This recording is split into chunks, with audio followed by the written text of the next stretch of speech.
ரொம்ப வருத்தமா இருக்கு நண்பர்களே. ஆல்ரெடி இந்தியா வந்து ஃபர்ஸ்ட் டெஸ்ட் மேட்ச் தோத்துட்டோம். கில்லுக்கு வேற நெக்ல இன்ஜுரி ஆயிருச்சு. ஸோ அடுத்த மேட்ச் கேப்டனா அவர் கண்டினியூ ஆவாரான்னு தெரியல. இன்னொரு வருத்தமான விஷயம் என்னன்னா, இந்த சீரீஸும் ஒருவேளை ஒயிட் வாஷ் ஆயிருச்சு அப்படின்னா கம்பீரை வந்து கோச்சா இல்லாம டெஸ்ட் மேட்ச்ல இருந்து தூக்கிடுவாங்க அப்படின்னு அப்படின்ற மாதிரி சொல்றாங்க. அது நடக்குமான்னு தெரியல. ஸோ ரெண்டாவது மேட்ச்ல ஒரு ஒரு குழப்பம் இருக்கு. ஸோ நம்பர் 3 வந்து வாஷிங்டன் சுந்தர் ஆடினாரு.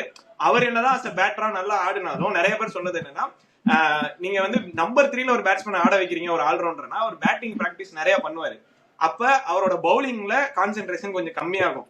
அண்ட் கேப்டனுக்குமே வந்து கொஞ்சம் கான்பிடன்ஸ் கம்மியாகி பவுலிங் கொடுக்கறத கொஞ்சம் கம்மி பண்ணுவாங்க. ஸோ வாஷிங்டன் சுந்தர்ன்ற ஆல்ரவுண்டரை நம்பர் 3 பேட்ஸ்மேனா பாக்குறதுன்றது பெரிய ஃபியூச்சர் கிடையாது அப்படின்ற மாதிரி சொல்லியிருக்காங்க. ஸோ ஆல்ரெடி கில் இல்லைன்றனால நம்பர் 4க்கும் ஒரு அடி இருக்கு. ஸோ இந்த நம்பர் 3 நம்பர் 4ல யார் விளையாடுவா? வாஷிங்டனே நம்பர் 3 ஆடுவாரா?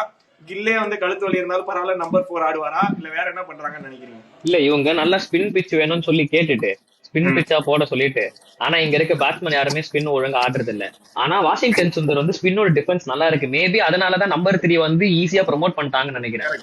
எனக்கு என்னன்னா இப்போதைக்கு அதான் ஃபியூச்சர் டாக்டிக்கலா தெரியல. இப்ப இருக்கிறதுல ஒரு பெஸ்ட். ஏன்னா நல்லா பண்ண அக்ஷர் பட்டேல உட்கார வச்சிட்டு இருக்கிறதுக்கு, ஒரு எக்ஸ்பெக்டரா இருக்க குல்தீப் யாதவ் உட்கார வைக்கிறதுக்கு, வாஷிங்டனையும் அகாமடேட் பண்ற மாதிரி 3 பேரையும் ஆட வைக்கிறதுன்றது ஓகே. பட் இந்த ஓவர்ஸ் டிஸ்ட்ரிபியூஷன்ல தான் கொஞ்சம் பஞ்சாயத்து வருது ஆக்சுவலா.